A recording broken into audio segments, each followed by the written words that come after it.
İnsan talihini Allah yazır. Allah yazmır. Qədir gecəsində Allah deyir ki, gəl, ibadət et, mənimlə ünsiyyətdə ol, sənin talihini özün yaz. Yəni özün yazırsan, başqası yazmır. Bəzən deyir, məsələn, mənim ruhum bədənimdən çıxdı. Deyir, öldükdən sonra ruh bədənindən çıxacaq. Gəlin elə buradan deyim. Ruh bu bədənimin içərisindədir. Buradadır, mənim bədənimdədir. Yox, bu bədəndə deyil. Mücərrəd bir şey, maddi bir şeylə birləşə bilməz. Sən buna mücərrəd deyirsən. Bu mümkün deyil. Bu fəlsəfi əqli qaydaya əsasən mümkün deyil. Savaba nail olan insanlar o demək deyil ki, onlar Allaha yaxın insandır. Cənnətdə olan insanlar o demək deyil ki, onlar Allaha yaxın olan insanlardır. Amma sizin üçün elə bir gün, gecə təyin edirəm ki, o gecədə ibadət etsəniz, o gecədə özünüzə diqqət etsəniz, sizin ömrünüz keçmişdəkilərin ömrünə bərabər olacaq. Amma bu insan təzə gəlib dinə, bu insan dinlə təzə tanış olmaq istəyir. Sən dərhal buna haramla halalları diktə edirsən, bu insan artıq narahat olur ki, bu nə deməkdir? İndi gəlmişəm, mənə haram halal deyir, məni nələrdənsə çəkindirməyə başlayır. Halbuki mən çəkinmək istəmirəm nələrdənsə. Narahat olur. Müasir insan elm, texnika inkişaf edib, bunun mənəviyyatla işi yoxdur, bu ancaq bu işlə məşğuldur. Bu absurd bir şeydir mənə görə. Yəni bu müəyyən bir yerə qədər gələcək və müəyyən bir yerdən sonra artıq dirənəcək, başa düşəcək ki, mən bu qədər şeylər əldə etdim. İndi bu yaşa gəlib çatdım, tam istədiyimə nail ola bilmədim. O cür izah edəndə başlar ki, sən keçmişdəkilərə qarşı çıxırsan, keçmiş alimlərə qarşı çıxırsan. Əzizim mənim, keçmiş alimlərin hər dediyi söz düz deyil ki, o demək deyil ki, onların bütün dedikləri söz xətasızdır, səhv yoxdur, onları sorğulaya bilmərik. Yox, sorğulamaq olar. Hörmət edərək, ehtiramını qoruyaraq sorğulamaq olar. İnsanlar gəlib müraciət ediblər ki, məsələn, Qədir gecəsi nə zamandır deməyiblər onlara. Gizlədiblər, gizlin saxlayıblar və yaxud da ehtimalla deyiblər, yəni tam bildirməyiblər.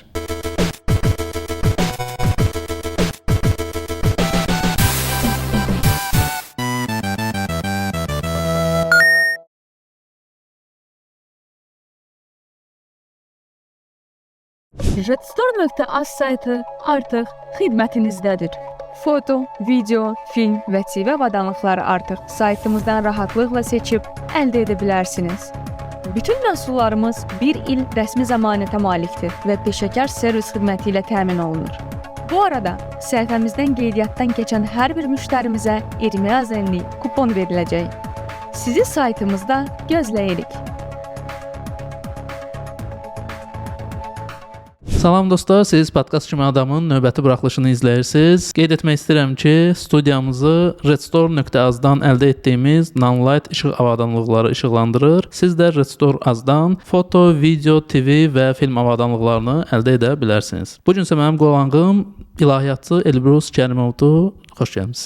Təşəkkür edirəm dəvət etdiyiniz üçün. Xoş gördük. Növbəti çəkilişimizdir ki, Ramazan ayı çərçivəsində çəkirik və hələ ki bu mövzulara istəyirəm biraz toxunaq. Bu gün bizim danışığımız istəyirəm ki, sırf Qədir gecələri haqqında olsun. Bu barədə hətta bu adda bir ayə də var Quranda. Və mənim ilk sualım budur ki, Qədir gecələri niyə xüsusi əhəmiyyət daşıyır? Niyə vurğulanır, ayrılır o biri Ramazan ayının gecələrindən? İlk olaraq bir daha təşəkkür edirəm dəvət etdiyiniz üçün. Allahdan sizin işlərinizdə uğurlar arzu edirəm. Qədir gecəsi ona görə mühüm hesab olunur. Qədir gecəsində Quran nazil olub. İlk olaraq Quran Qədir gecəsində nazil oldu, belə qeyd olunur. Yəni peyğəmbərimizə vəhy, ilahi mesaj Qədir gecəsində ilk olaraq gəlib. Bir Quran proqram kimi. Quranda təbii ki, bilirik ki, bir həyat proqramıdır. İnsanlar, müsəlmanlar o Qurana inanırlar və Quranı qəbul edərək öz həyatlarına tətbiq edirlər.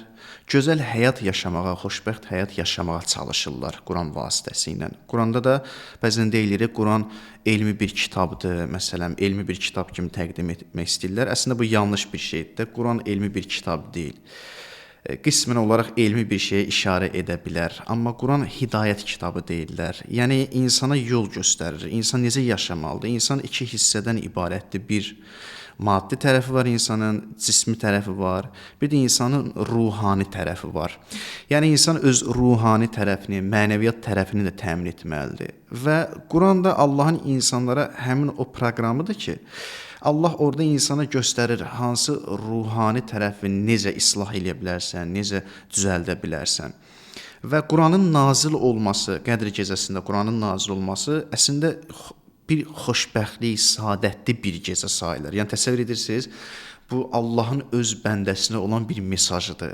Allah öz bəndəsini yaradıb, insanı yaradıb və insan necə yaşamalıdır? İnsanın ən gözəl yaşayış formasını Allah Quranla göstərir, insana təqdim edir. Ona görə Qədr gecəsi çox mühüm hesab olunur insan üçün. İnsanın taleyi həll olunur, insanın aqibəti həll olunur. Baxın, təəssüflər olsun ki, bu günlərin biz və yaxud da bir çoxlarımız, bəzilərimiz fərq etmir. Bu gün bəşəriyyət bir böhran yaşayır. Həmin o böhran da nədən ibarətdir? Biz təcrübələrdən baxsaq, biz araşdırmalardan görürük ki, bəzi insanlar, böyük insanlar elə şeylərə, elə nailiyyətlərə əl atırlar, elə nailiyyətlər əldə edirlər, uğurlar qazanırlar. Amma sonda bu uğurları onları puç edir. Nə mənada puç edir? Yəni görürlər ki, axı yaxşı mən bu uğuru əldə etdim. Tamam, bu uğuru əldə etdikdən sonra nə baş verəcək? Lev Tolstoy da özü də öz deməli etiraf kitabında da orada yazır. O indi yadında qalan deyim, çoxdan oxumuşam onu. Orada məsələn Lev Tolstoy yazısı kimi yazır, insanlara bir əsər təqdim edir, amma sonda insan fikirləşir ki, mən bu qədər işləri təqdim etdim. Tamam, insanlar oxudu, məni tanıdı. Lap deyək ki, insanların içərisində mən məşhur oldum. Ölüb getdikdən sonra, başqa bir həyat olmadıqdan sonra nə baş verəcək? Yəni nə olacaq? Bütün bu mənim gördüyüm işlərin hamısı puç oldu, getdi. Qədr gecəsində Quran ayəsinin nazil olması, ümumiyyətlə Quranın nazil olması, yəni insanı həmin o mənəvi böhrandan çıxardır. Mənası bu deməkdir. Quran gəlir insanı o mənəvi boşluqdan çıxarır. Qədr gecəsi də həmin o zaman, həmin o müqəddəs gün, müqəddəs gecə daha doğrusu hesab olunur ki, insanlara Allah gəlir mənəvi böhrandan xilas eləyir. Artıq insanın nəinki maddi tərəfi, nəinki cismi tərəfi, həm də ruhani tərəfi təmin olunur. Ona görə Qədr gecəsi, bəli, müsəlmanlar arasında çox mühüm hesab olunur, çox əhəmiyyətli bir gecə hesab olunur. Mən bilmirəm bu ancaq bizdə belədir, yoxsa bütün dünyada müsəlmanlar da bu formadadır. İndi siz deyərsiniz doğru versiyasını. Nəyə görə 3 gündür, 3 gün, yəni bir gündən bir keçidir və 3 fərqli gündədir. Bu bilinmir. Bu peyğəmbərin dövründə də bu formada olub, yoxsa sonradan yaranmış bir ənənədir? Yox, bu ənənə sonradan yaranmayıb. Bu bizim peyğəmbərin dövründə. Ümumiyyətlə Qədr gecəsinin 3 gün hesab edirlər də. Ramazan ayının 19-cu gecəsi, Ramazan ayının 21-ci gecəsi və Ramazan ayının 23-cü gecəsi. Bu 3 gün hesab olunur və bu gecələrin birində Quran nazil olub. Amma hansı gecədə nazil olmağı tam məlum deyil. Bunu hətta peyğəmbərimiz, hətta peyğəmbərdən sonra peyğəmbərin missiyasını davam etdirənlər, hətta onlar bildirməyiblər. İnsanlar gəlib müraciət ediblər ki, məsələn, Qədr gecəsi nə zamandır deməyiblər onlara. Gizlədiblər, gizlin saxlayıblar. Və yaxud da ehtimalla deyiblər, yəni tam bildirməyiblər. Bu gizlindir, bu bəli, peyğəmbərin dövründən ta indiyənə qədər gizlin olub, bilinmir hansı gecədir. Bu 3 gecədən biridir. Bəli, hədislərə baxanda, yəni dini mətnlərə baxanda, dini mətnlərdən başa düşmək olur ki, çox güman ki, çox ehtimal ki, 3-cü gecə sayılır Qədr gecəsi və insanlar daha çox 3-cü gecə axışırlar həmin o gün gecəni keçirmək üçün, ibadətdən keçirmək üçün. Hətta məsələn, dini mətnlərdə gəlir, bir nəfər gəlir imamlardan birinə yaxınlaşır, deyir ki, mən Qədr gecəsində çox iştirak edə bilmirəm, gələ bilmirəm, uzaqda yaşayıram, amma istəyirəm ki, sizin məclisinizdə, sizin təşkil etdiyiniz bu gözəl Qədr gecələrində iştirak edim. Mən bilmirəm, bir dəfə gələ bilirəm, yolum uzaqda, hansı günü gəlim? İmam orada deyir ki, 23-cü gecə gəl. Yəni, ehtimalla bildirmək istəyir. Lakin tam olaraq bilmirik, biz bilmirik ki, hansı gecədir. Bu, bəli, gizlin qalıb, müəmmalı bir şəkildə olub, bunu sonradan müsəlmanların bir adət-ənənəsi deyil, yəni onlar yaratmayıblar. Amma məsələ burasındadır ki, nə üçün gizlin qalır? Bir çox fikirlər var. Məsələn, gəlin belə deyək, ən doğru deyim və yaxud da tutarlı fikrimi deyim. Baxın, məsələn, mən öz övladıma bir yol göstərmək istədikdə, məsələn, mən ona hər bir şeyi açıb demərəm, hər bir şeyin sirrini açıb demərəm. Çünki istəyirəm ki, özü axtarsın, özü çalışsın, özü səy etsin. Mən bir şeyin həqiqətini ona açıb desəm, o səy etməyəcək, çalışmayacaq. Məsələn, ona mən dərs öyrədirəm. Riyaziyyatdan nəsə öyrədirəm. Onun cavabını mən verməməliyəm, izah edə-edə. Elə etməliyəm ki, nəticəsini bu desin, övladım desin. Yəni istəyirəm bunu məşq elətdirim, istəyirəm ki, bu özü səy etsin, çalışsın. Qədr gecəsinin tam məlum olmamağına görə, yəni bu ona görə məlum deyil ki, Allah istəyir ki, insanlar qoy elə 3 günü, 3 gecəni də çalışsınlar. Onlar hazırlaşsınlar. Bir hazırlıq prosesi olsun. Yəni birbaşa Qədr gecəsi bu gündür, mən gedim Qədr gecəsində məsciddə iştirak edim, yox. Qoy onlar hazırlaşsın. Ola bilər ki, misal olaraq bir insan Qədr gecəsinə hələ hazır deyil, ruhani bir hazırlığı yoxdur məsələn. Bəli, Allah gəlir onu gizlin saxlayır, onu Ramazan ayının 19-undan hesablayır ki, insanlar yavaş-yavaş hazırlaşsınlar. Və hətta dini mətnlərdə də gəlir, hədisdə var, qeyd olunur ki, bu 3 gecə əslində birinci gecə, yəni mübarək Ramazan ayının 19-cu gecəsi, ona deyərlər təqdir olunma gecədir. O gecə təqdir olunmadı, izah edəcəm. Amma ikinci gecəyə deyirlər müəyyən olunma gecəsi, üçüncü gecəyə də xətm olunma gecəsi. Yəni, birinci gecədə ibadət et, Allaha dua et, sənin təqdirin həll olunsun. İbadət vasitəsilə, Allahla ünsiyyət etməklə sənin təqdirin, yəni talehin yazılır. Sən özün, bəzən deyirlər, insan talehini Allah yazır. Allah yazmır. Qədr gecəsində Allah deyir ki, gəl, ibadət et, mənimlə ünsiyyətdə ol, sənin talehini özün yaz. Yəni, özün yazırsan, başqası yazmır. Birinci gecə insanın talehi yazılır. İnsanın əməlinə, ibadətinə, dini ayinləri hansı keyfiyyətdə icra etməsinə əsasən yazılır və ikinci gecədə artıq müəyyən olunur. Yəni, mən birinci gecəyə əsasən bu gecə, yəni ikinci gecə mənim əməllərimə uyğun talihim müəyyən olunur. Üçüncü gecədə nə olur? Xətm olunur, yəni nöqtəsi qoyulur. Artıq nöqtəsi qoyulur. Sən öz əməlinlə Qədr gecəsində öz gələcək illərdə, gələcək günlərdə öz talehi həll etdin. Artıq yəni bundan sonra nə baş verəcək? Sən burada Allahı günahlandıra bilməzsən ki, ilahi filan şey mənim başıma gətirdin, özün həll elədin. Özün öz əlinlə, öz ibadətinlə, öz belə deyim, ruhunla öz talihini yazırsan. Yəni Qədr gecəsinin gizlin olmasının bir tərəfi də buna görədir ki, ona görə gizlin saxlanır ki, insanlar talihlərini yazmaq üçün, öz əməlləri ilə talihlərini yazmaq üçün bir hazırlıq prosesi olsun, dərhal olmasın. İnsan bəzən ola bilir ki, misal olaraq, məsələn, mən tutaq ki, Qədr gecəsinə bu gün gedə bilmirəm, mənim o halım yoxdur, çətin vəziyyətdəyəm. Allah fürsət verir ki, eybi yox. Yəni növbəti günlərdə var, növbəti günlərə hazırlaş. Yəni buna görə gəlir Allah bəzən bunları gizlin saxlayır. Və başqa fikirlər də var, başqa fikirlər də demək olar, amma düşünürəm elə bu qədər kifayət eləyər. Çox fəlsəfi tərəfə girmək istəmirəm. Mən istəyirəm ki, mövzumuzu sırf Qədr surəsinin üzərindən davam edək. Və istəyirəm onu oxuyam və bir-bir burada bu ayələrə bir növ açıqlama verməyə çalışaq da. İndi mən application-dan oxuyacağam burada tərcümə versiyasında. Deməli, bağışlayan və mehriban Allahın adı ilə həqiqətən biz onu Qədr gecəsində nazil etdik. Bu əsas budur. Yəni sonrakı hissə açıqlama gedir də. Həqiqətən biz onu Qədr gecəsində nazil etdik. Bu o deməkdir ki, yəni sizin bayaq dediyiniz məsələ Quran bəli nazil olub. Burada hər hansı bir başqa bir şey axtarmağa ehtiyac yoxdur. Sonra sual verilir. Sən nə bilirsən ki, Qədr gecəsi nədir? Bu sual niyə verilir və kimə verilir? Bu sual Peyğəmbərə verilir və təbii ki, Peyğəmbərin vasitəsilə həm də bizə verilir. Orada iki məna istifadə oluna bilər, iki mənada izah edirlər. Yəni, birinci mənası budur ki, ümumiyyətlə, birinci bunu qeyd edim ki, o ayadan anlaşılır ki, Qədr gecəsi çox əzəmətli bir gündür, bir gecədir, çox əzəmətlidir. O qədər əzəmətlidir ki, Allah Peyğəmbərinə deyir ki, Peyğəmbər kimdir? Peyğəmbər bəşəriyyətin alimi, bəşəriyyətdən daha alim olan, bəşəriyyətdən daha mənəviyyatda olan o kəsə Allah deyir ki, sən nə bilirsən ki, Qədr gecəsi nədir? Yəni, Qədr gecəsi o qədər əzəmətlidir, Peyğəmbər, sən də onun əzəmətin təsəvvür edə bilməzsən. O qədər əzəmətli bir gecədir. Nələr baş verir o gecədə? Biz görmürük də, indi Yəni hansı bir əməlimiz, hansı bir problem, hansı bir düşüncələrimiz bizə o ruhani tərəfi, mənəvi tərəfi görməyə imkanı vermir.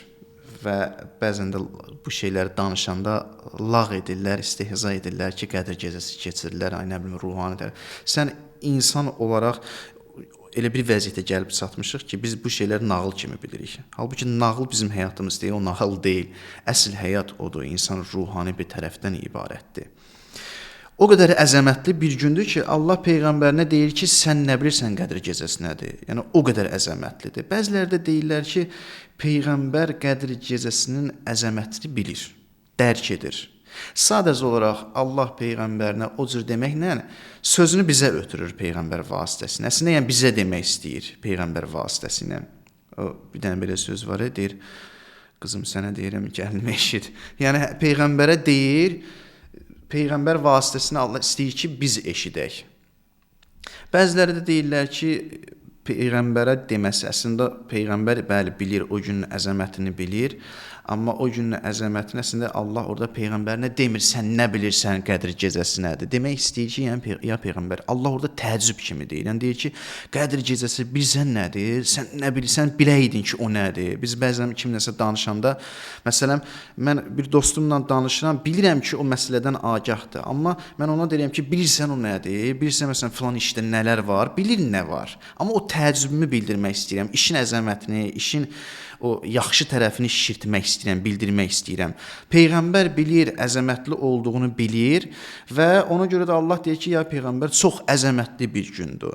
Yəni burada İslam alimləri arasında fikir ayrılıqları var. Bəziləri deyir ki, bəli, peyğəmbər də özü onun əzəmətini dərk etmir. Bəziləri deyir, yox, peyğəmbər dərk edir. Allah sadəcə olaraq onun nə qədər əzəmətli olduğunu ifadə etmək üçün o cür peyğəmbərə müraciət edir. Aha, deməli növbəti ayədə deyir ki, Qədr gecəsi 1000 aydan daha xeyirlidir. Bəli. Bunun açıqlaması nədir? Niyə 1000 aydan daha xeyirlidir? Deməli məsələ burasındadır. Keçmişdə, keçmiş peyğəmbərlərə baxanda insanlar, tarix bunu göstərir ki, sübut edir ki, insanlar uzun ömürlü idi. Uzun ömrə sahib idilər. Və bu uzun ömrə sahib olmaqla onlar inkişaf edə bilirdilər. Ruhlarını təkamül edə bilirdilər. İbadətlə məşğul olurdular, ruhlarını daha çox təkamülə çatdırırdılar. Mən istəyirəm, biz uzun ömür deyəndə nə qədər təxmini söhbət hansı illərdən gedir?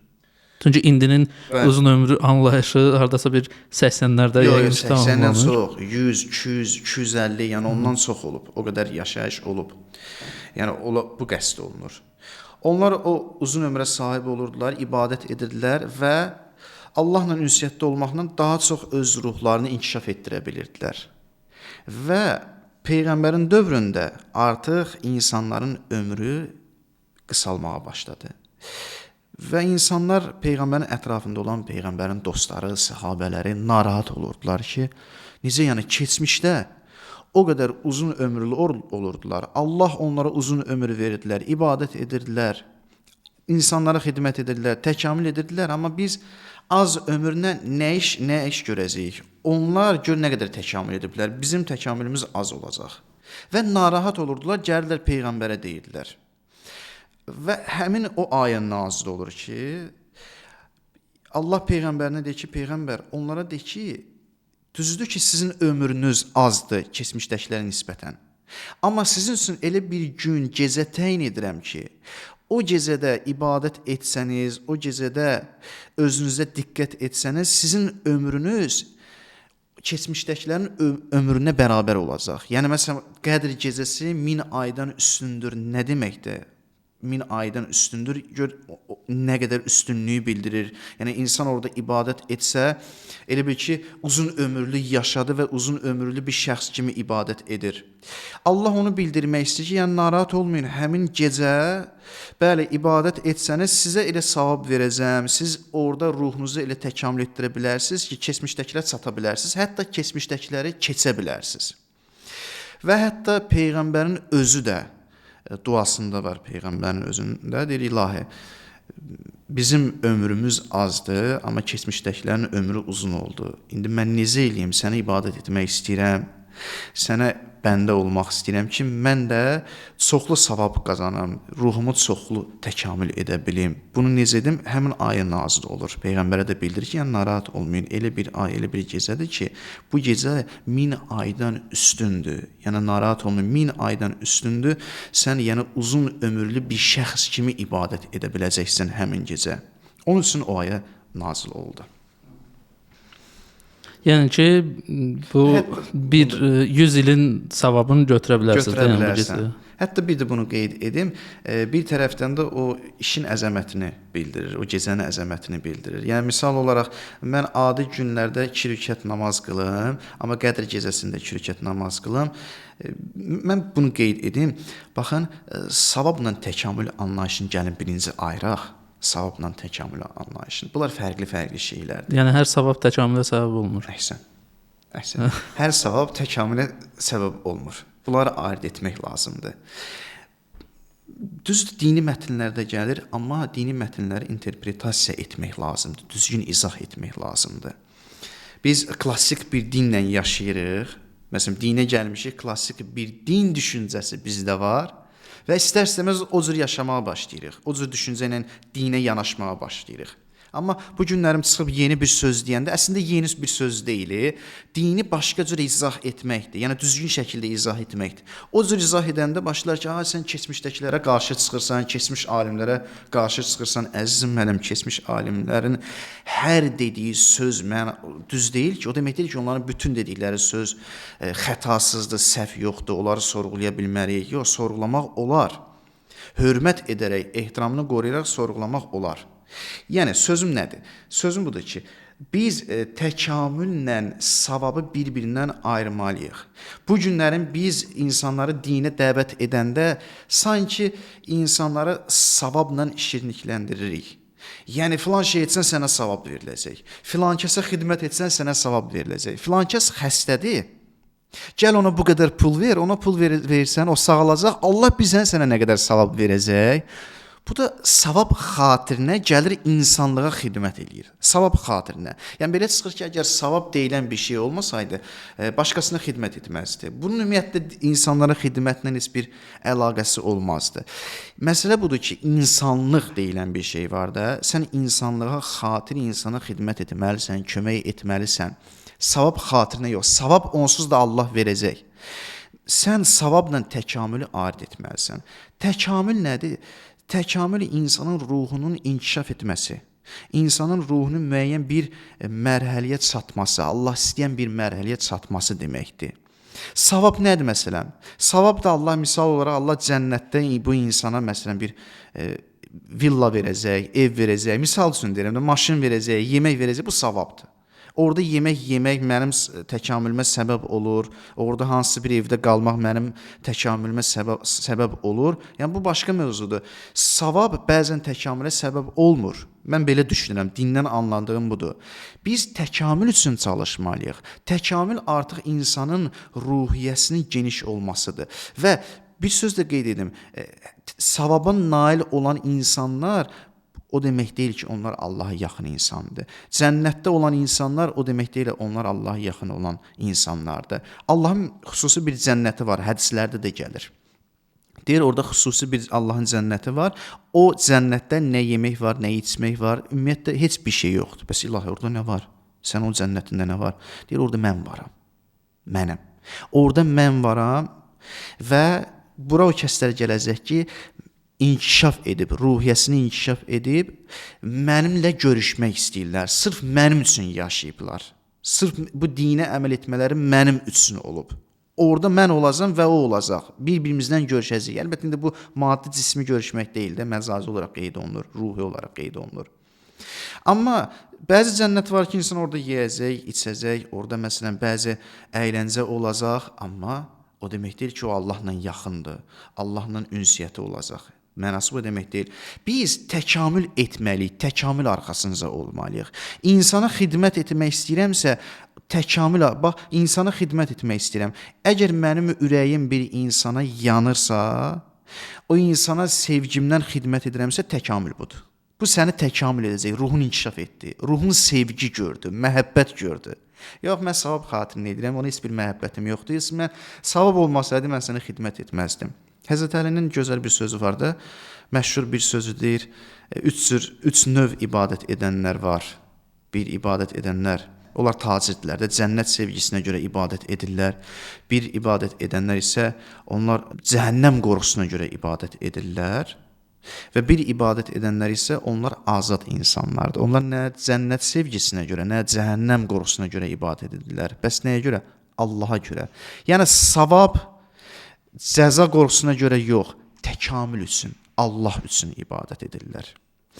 Bax, bu ayə var, sonlandırım, çox uzun danışdım. Bu ayə gəlir. Bu ayə deyəndə 1000 aydan üstündür. Bu ay insanın ruhunun inkişafı, təkamülü deməkdir. Bax, bu danışdıqlarım, bu təkamül var. Bu ay digər aylardan nisbətən insanın ruhunun daha çox, daha tez qabağa getməsinə səbəb olur. Ona görə bu ay əzəmətli hesab olunur və 1000 aydan üstündür mənası həm də bu cür izah edilir. Burada deməli mən qeydlər elədim özüm üçün. Biri o savab məsələsi dediniz, savab üçün və yaxud da təkamül üçün. Müasir insan mənə elə gəlir ki, deyir soğan olsun, nəqd olsun da. Yəni mənə nəyimə lazımdır o savab. 2 günlük dünya, daha doğrusu 5 günlük dünyada ikisi də deyir bu altı bazara düşür. Bəzən belə zarafata deyirlər. Bu baxımdan mən düşünürəm ki, indi yanaşma ümumiyyətlə buna dəyişib. Bəlkə də texnologiya, internet bunda təsiri var. Müasir insan daha çox maddiyyata bağlıdır. Mən şəxsən ətrafımda bunu müşahidə edirəm. Bunu müşahidə edirəm deyəndə ətrafımızda bunu sırf maddiyyata bağlı olmayan insanlar da var əlbəttə ki, mənəviyyat onun üçün əhəmiyyət kəsb edir, amma belə də zahirən ki, baxırsan cəmiyyətə bunu görürsən. İndi sanki elə savab, nəsə bir iş görmək də bir 10 vahid üzərindən ötürək 5 savab buradan, 2 buradan. Yəni o məsələ yaranıb. Bunun çözümü var sizdə? Nə cürsə bu mümkündür. Müasir bu keşməkeşli, informasiya sürətlənib, texnologiya inkişaf edir. Bunda nəsə buna bir həll varmı və yaxud da bu dini mətnlərdə belə bir hallar yaşayanda insan nə etməlidir? Bundan bağlı nəsə tövsiyə olunubmu? Baxın, burada 2 məsələ var. Birincisi bunu qeyd edim. Ümumiyyətlə heç bir insan nə qədər də bunu inkar etsə, amma onun daxili onu inkar etmir. Hər biri, əgər biz insanıqsa, biz o demək ki, ruhdan ibarət bir varlığıq. Bizim insan olmamız, bizim həmin o ruhi ehtiyaclarımızın da olması deməkdir. Yəni, müasir insan elm, texnika inkişaf edib, bunun mənəviyyatla işi yoxdur, bu ancaq bu işlə məşğuldur. Bu absurd bir şeydir mənə görə. Yəni, bu müəyyən bir yerə qədər gələcək və müəyyən bir yerdən sonra artıq dirənəcək, başa düşəcək ki, mən bu qədər şeylər əldə etdim, indi bu yaşa gəlib çatdım, istədiyimə nail ola bilmədim. Tam istədiyimə nail ola bilmədim.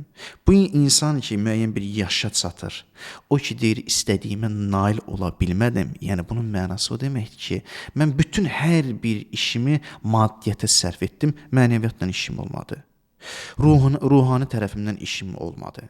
Yəni, insan bunu inkar edə bilməz. İnsan sonda biləcək ki, hətta həyatın gedişatında da başa düşür ki, mən nəyisə düzgün etmirəm.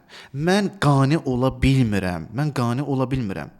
Baxın, bunu bir verilişdə də qeyd etmişdim. Deyəcəklər ki, mən psixoloq düşməniyəm. Yox, psixoloq düşməni deyiləm. Bəli, insan gərək psixoloqun yanına getsin. Bu olmalıdır, bu 100%. Bəzən insan dindən bəzi şeyi anlaya bilmir, psixoloji bir pis duruma düşür və burada məcbur psixoloqun yanına getməlidir. Bu öz yerində, inkar etmirik bunu. Amma demək istədiyim budur. Bəzi insanlar psixoloqun yanına gedir. Səbəb nədir? Nə üçün gedir? Hətta varlı insandır, hətta imkanlı insandır, hər şey var. Sənin nə problemin var? Pulun yoxdur? Var. Maşının yoxdur? Var. Kimsə səni incidir? Var. Kimdənsə qorxursan? Yox, cəmaət məsələn məndən qorxur. Nə problemin var? Nə üçün sən psixoloqun yanına getməlisən? Nə üçün sən pessimist bir həyata başlayırsan yaşamağa, o həyatla yaşamağa başlayırsan, özündə bir pessimistlik hiss edirsən. Bu nə üçündür?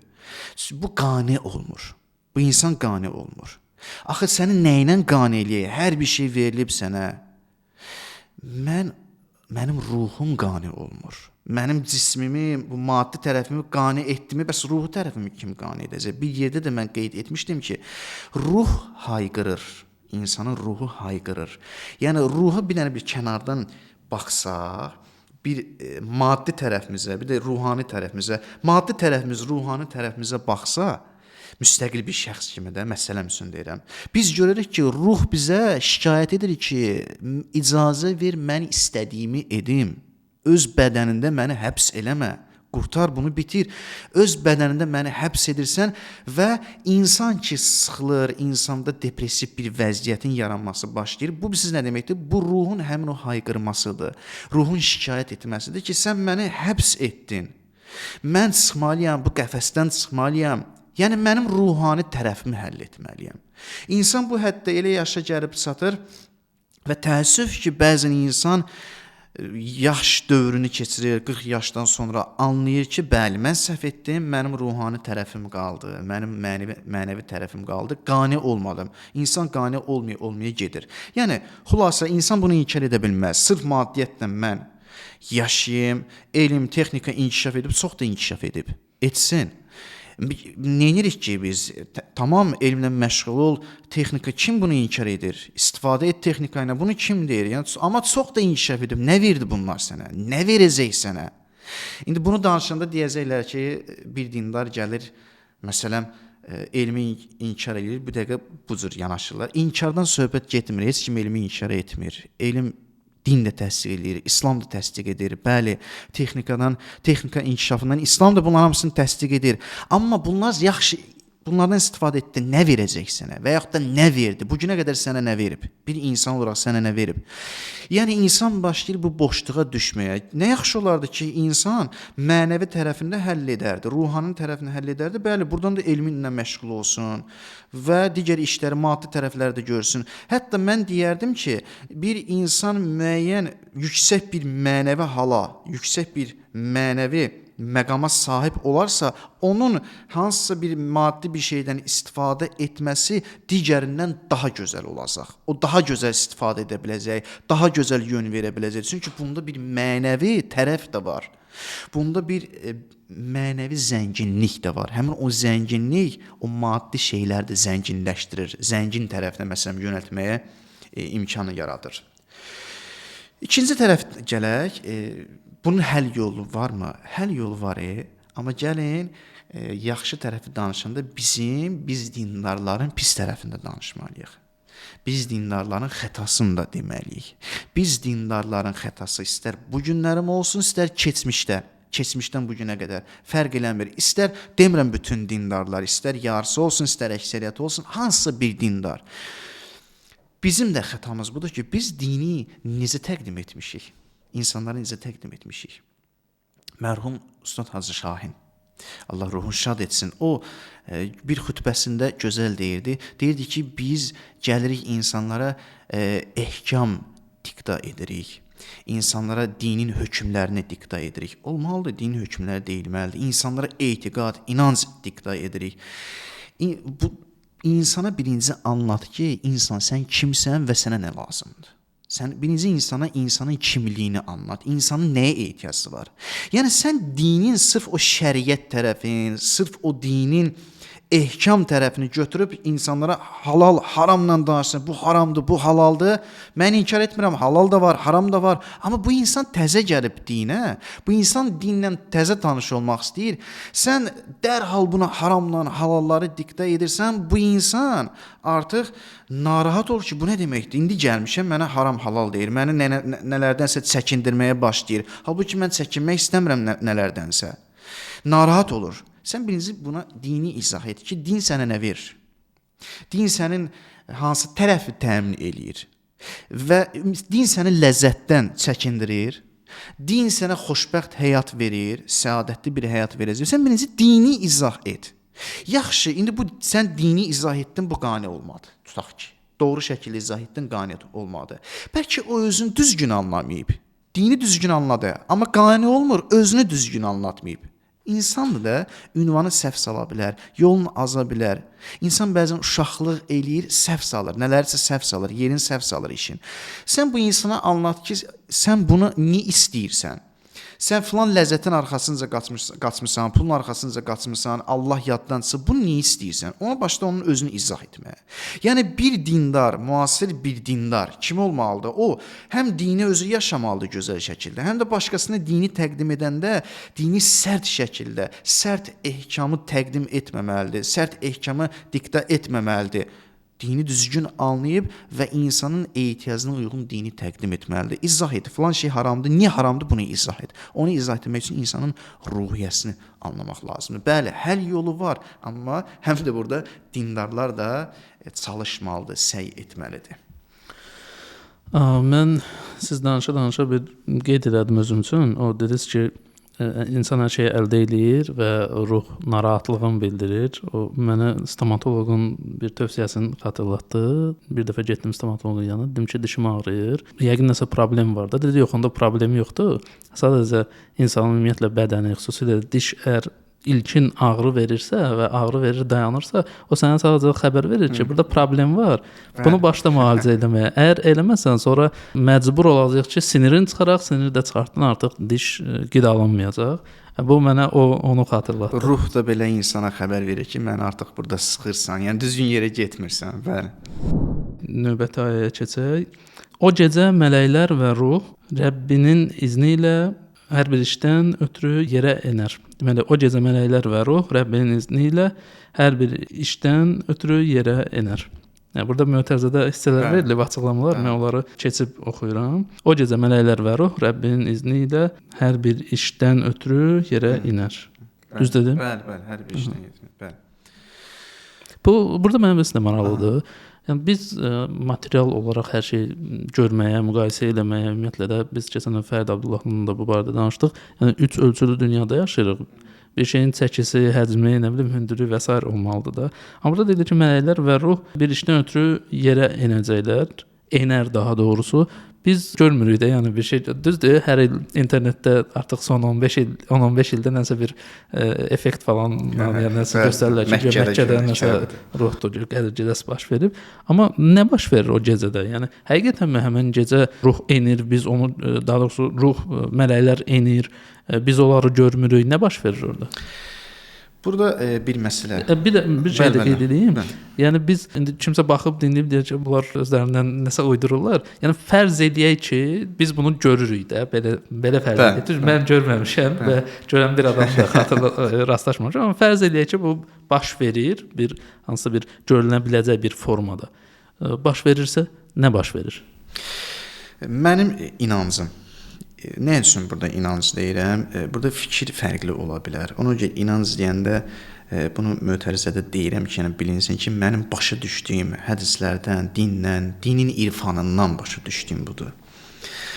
Ümumiyyətlə qeyd edim ki, bəli, klassik düşüncə nədir? Klassik düşüncə nə deyir? Deyir ki, mələklər enir.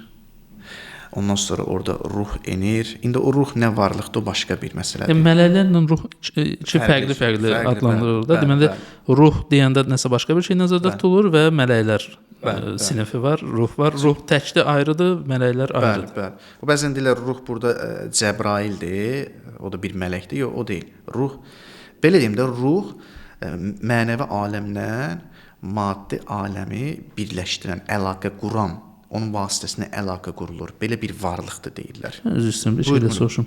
İndi bilmirəm, Quranın ayəsindən deyə yox, belə deyilir ki, Allah insanı yaratdı, torpaqdan və onu öz ruhundan üfürdü. Həmin o ruh sözü ilə buradakı ruh sözü eynidir. Yox, fərqlidir. O ruh başqadır. O ruh insan ruhuna aiddir.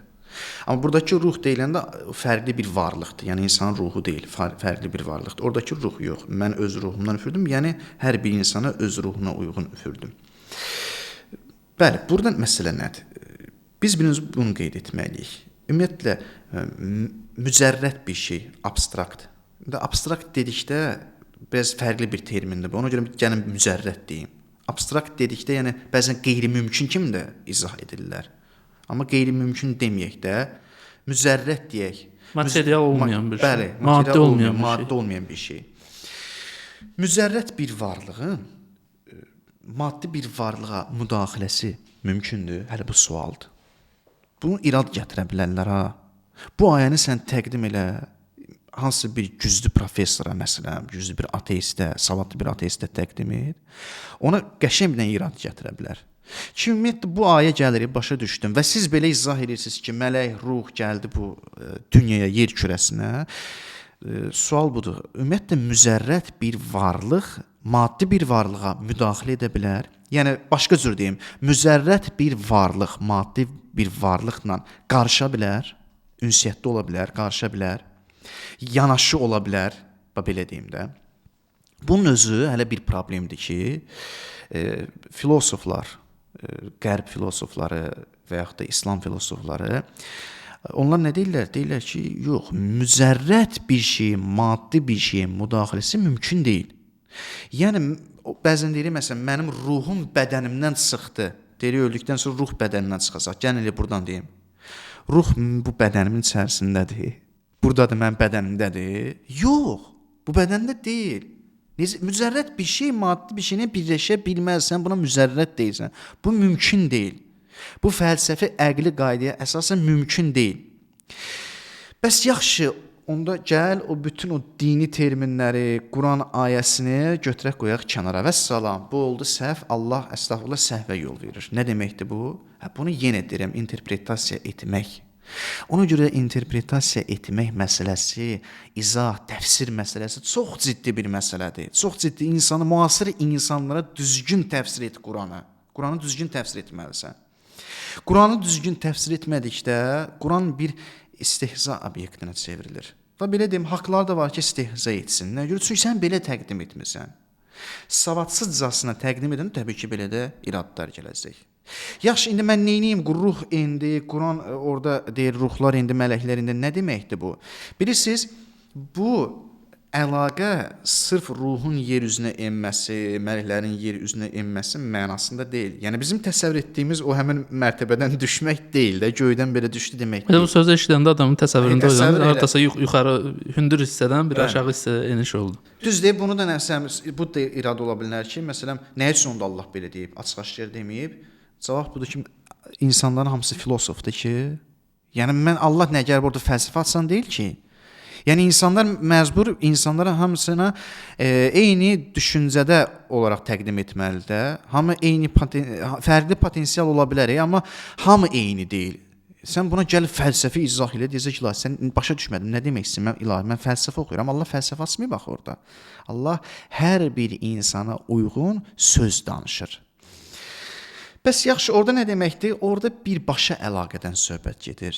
Yəni, yer üzünə enmədən, məgər insanın müzərrət aləmlə əlaqəsi ola bilməz, müzərrət aləmlə ünsiyyəti ola bilməz.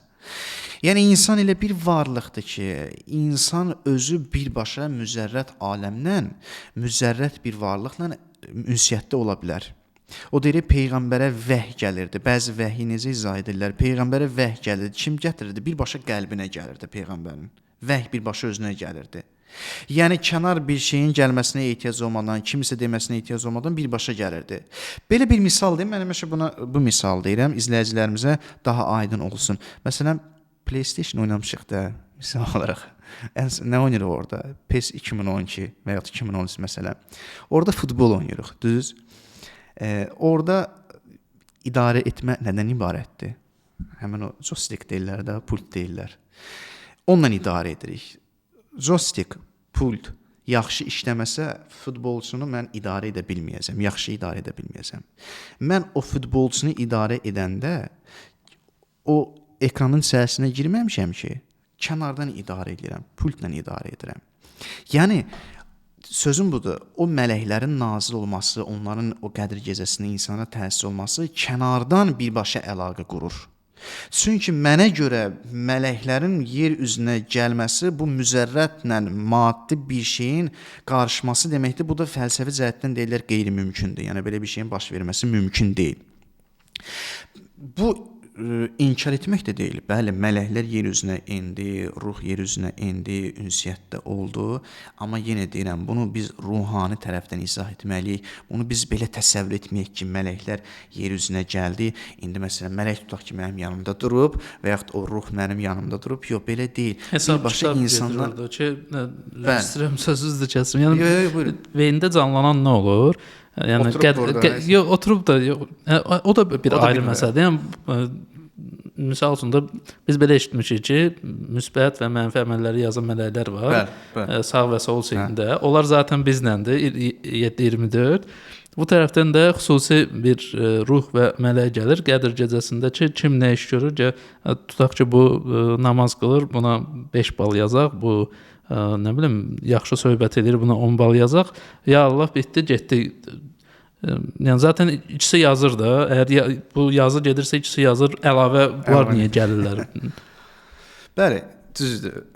Ona görə xülasə edim, mənə görə bu nazil olmaq dedikdə bizim başa düşdüyümüz pilləkəndən düşməkdir, yuxarıdan düşməkdir mənasında deyil. Yəni bizim zehnimizin təsəvvür etdiyi kimi deyil. Bəli, Allah o cür deməlidir zaten, çünki bu Qurandır, bu hamıya nazil olub. O cür demək, bir növ belə deyim, Allah o cür demək məcburiyyətindədir. İnsanlar, yəni hamı filosof deyil. Amma biz bilmirik də, burada nə nəzərdə tutulur da, yəni ruh və mələklər gəlir və keyfiyyətini bilmirik. Təbii ki, keyfiyyətini bilmirik. Görürsüz, mən danışıram, amma keyfiyyətini deyə bilmirəm. Mən deyirəm ki, məsələn, misallarla izah edirəm ki, nəsə bir əlaqə qururlar, amma da belə pilləkən kimi göydən yerə enməsi deyil də, burada yəni olması deyil, maddi dünyaya giriş edilməz. Amma necə bir keyfiyyətdədir? Əlbəttə onun keyfiyyətini heç kim bilə bilməz. Bilə bilər, arif olan bir şəxs bilə bilər. Mükəmməl, kamil insan bunu bilə bilər. Belə deyə bilərikmi ki, həmin gecə ki, Qədr gecəsinin əməlləri var da, indi qeyd olunur kitablarda və s. ki, həmin gecə informasiyanı daha o ki, bayaq da ayədə deyir ki, 1000 aydan daha xeyirlidir. Həmin gecə o kontakt biraz da güclənir deyə belə deyək, bir qapı var, bu qədər açıqdır. Həmin gecə tam açılır və daha sürətli informasiya ötürmə şəraiti yaranırdı. Keçək və axırıncı ayəyə. O gecə dan yeri sökülənə qədər hamı salamatlıqda və rəhmətdə olar və salamlama gecəsidir. Bu ayəni oxuyanda məndə deyək ki, bu sual yaranır ki, yaxşı, həmin gecə dan yeri sökülənə qədər hamı salamatlıqda olur. Hərdən fikirləşirəm ki, yəni yollarda qəza olmaz, kimsə bir cərrahın əlində, kimsə o cərrahi əməliyyatında ölməz, kimsə binanın üstündən düşüb həyatını itirməz. Hansı salamatlıqdan burada söhbət gedir? Və bir də burada indi bilmirəm də bu tərcümədə salamlama gecəsidir və salamlama gecəsidir. Bunların mənasını da biraz çalışaq izah edək. Gəlin obyektiv danışaq və etiraf eləyək də bunu. Yəni çalışırıq burada dini mətnləri düzgün izah edək. Gəlin sizə belə sual verim. Sizcə hansısa bir Qədr gecəsində kimsə qəza keçirməyib? Yəni ola bilər də, bəlkə də qəza keçirib. Və salamatlıq nə deməkdir burada? Mən yenə də onu həmin o ruha aid edirəm. Ya mən deyə bilmərəm, konkret deyə bilmərəm ki, ola bilər siz deyən tərəf də olsun. Doğrudan da məsələn ola bilər ki, bir nəfər çıxıb iddia edir ki, xeyr, Qədr gecəsində hər bir şey salamatlıqla olub. Heç bir qəza olmayıb, heç kəs ölməyib, hər bir şey əla olub, super olub. Bu da statistik göstəricilər. Məsələn göstərdi, təqdim etdi. Deyəcəm ki, o inkar eləmirdim ki, ola bilər. Dedim ki, ola bilər. Amma məsələ budur ki, mən necə başa düşürəm? Mən bir növ belə deyim də, hər şeyi maddi bir şeyə bağlamaq istəmirəm və bunu düzgün hesab eləmirəm. Hər bir şeyi maddi tərəfə bağlayaq. Hər bir şeyi maddiyyətdən ölçək. Maddiyyəti inkar etmirəm, yaşayıram, pulum da var məsələn, yeyirəm də, içirəm də, bu öz yerində. Amma maddi tərəfinə, dini mətnlərə hər bir şeyi maddi tərəfindən ölçməyək. Məsələn, bəzi dualar olur, dua edirlər. Bəzən gəlib deyirlər, məsələn, mən dua edirəm ki, ilahi məni əfv elə, məni bağışla, ilahi bütün xəstələrə şəfa ver. Və yaxud elə dualar, ümumiyyətlə bu duaların gerçəkləşməsi mümkündür, real bir duadır. Bütün insanlara deyirəm şəfa ver. Yəni bu deməkdir ki, yer üzündə xəstə olmasın, xəstəxanalar bağlansın. Bu real bir şeydir. araşdırsaq real bir şey deyil. Bu mənada Allah eləyə bilər, möcüzə eləyə bilər və yaxud da məsələn sonuncu imamın, sonuncu xilaskarın dövründə belə bir şey olacaq, o başqa. Amma hal-hazırda bu real bir şeydir. Məncə bu real bir şey deyil. Maddi dünyada yaşayırıq. Maddi dünyanın təsiri ola bilər. Allah möcüzə göstərməyənə qədər real bir şey deyil bu. Biz onları ona görə düzgün izah etməliyik. Salam orada salamatlıqdır da, düzdür. Salamatlıq nə deməkdir? Dan yeri sökülənə qədər salamatlıqla olarlar.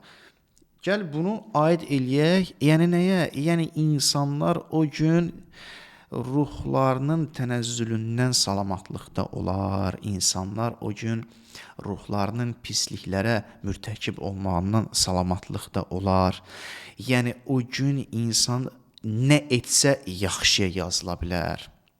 İnsan məsələn, daha doğrusu etdiyi işi, yaxşı bir işi daha qat yaxşılığa yazıla bilər.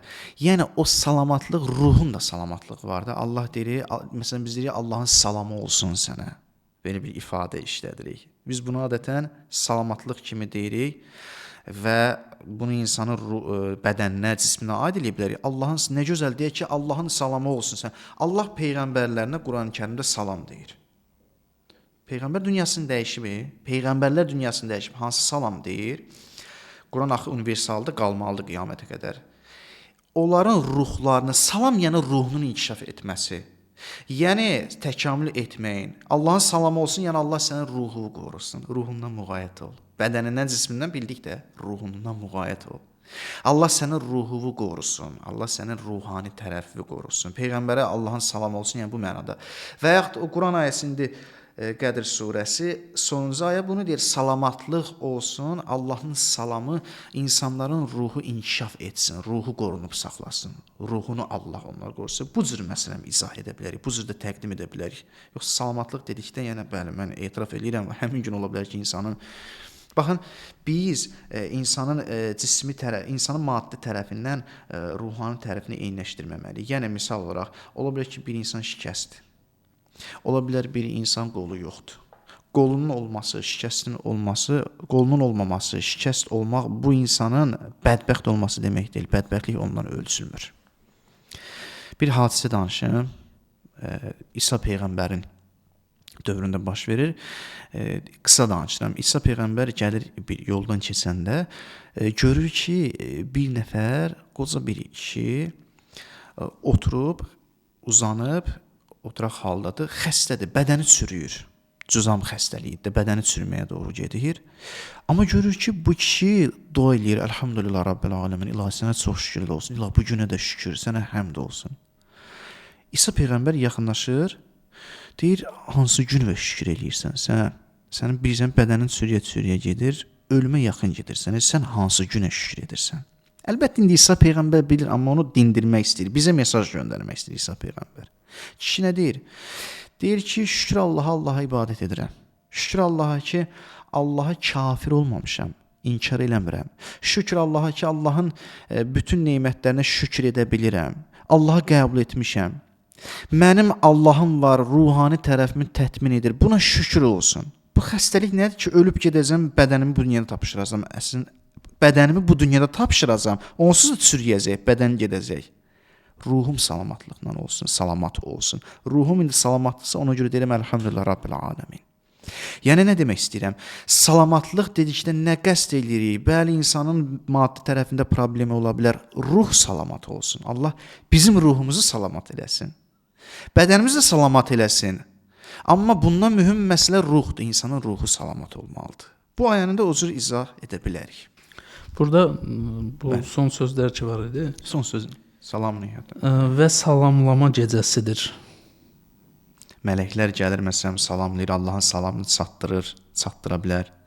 Və yaxud da həmin o dediyimiz kimi mələklər Allahın icazəsi ilə gəlir, insanlarla ünsiyyət qurur və bir də bunu qeyd edeyim, ünsiyyət qurur, insanların təkamülündə köməklik edir və bir də bunu qeyd edeyim ki, orada salamlama dedikdə həm də bu cür izah edirlər ki, hər zamanın dövrünün bir hüccəti var. Yəni kamil insanı var. Və mələklər yer üzünə enir, salamlayır. Həmin o kamil insanı salamlamaq üçün gəlib. İndi o dini mətnlərdə o geniş deyilib. Məsələn, peyğəmbərin dövründə mələklər peyğəmbərə gəlib salamını çatdırardı. Məsələn, peyğəmbərdən sonra Həzrət Əlinin ona gəlib salam çatdırardı. Peyğəmbər deyirdi ki, Qədr gecəsində mələklər ruh gəlib mənimlə salamlaşar, məndən sonra Əliyə salam verəcəklər, onun üçün enəcəklər. Və ta bu sonuncu hüccətə qədər, kamil insana qədər davam edir ki, biz dini mətnlərdə ona İmam Mehdi deyirik, zamanın imamı deyirik, sahibə zaman belə deyilir ki, bəli, Qədr gecələrində həm də onlar enir yer üzünə, bayaq geyinməkdən söhbət gedir də, zamanın imamını salamlayırlar. Həmin o salamdır, bəli, həmin bir də belə izah edirlər. Belə izah edirlər dedikdə bu da var. Yəni bu mütləqdir, bu var, amma digər izahlarda əlavə edirik. Başa düşdüm. Bu qədər məncə əsas o müəyyən nüanslara toxunduq Qədr gecəsi ilə bağlı. Məncə burada tamamlaya bilərik. Sizin sonda əlavə etmək istədiyiniz bir şey varsa buyurun. Xeyr, yoxdur. Təşəkkür edirəm. Bizi izləyib dinləyənlərə də demək istəyirəm ki, əgər kanala abunə deyilsinizsə, abunə olun. Bizi sosial media hesablarından izləyə bilərsiniz. Facebook, Instagram, Telegram və TikTok. Onların keçidi videonun altındadır. Həmçinin bizə Coffee platforması üzərindən də dəstək ola bilərsiniz. Onun da keçidi videonun altındadır. Oradan keçid edib həm bizim layihə, həm də başqa kontent yaradıcılarına dəstək ola bilərsiniz. Buyurun, nəsə demək istəyirdiniz? Mən də təşəkkür edirəm bir daha dəvət etdiyiniz üçün. Sizə işlərinizdə uğurlar arzulayıram və izləyicilərimizə də təşəkkür edirəm ki, dinlədilər. Ümid edirəm ki, faydalı məlumatlar verə bildik. Yəni yaxşı bir söhbət alındı. Hər halda kimsə fayda götürdüsə və yaxud da burada səslənən fikirlərlə də ola bilsin ki, razı deyilsiniz, iradlarınızı da yazılı formada şərhlərdə bildirə bilərsiniz. Və sonda çalışın ki, sağlam və xoşbəxt olasınız. Bu çox önəmlidir. Hələlik.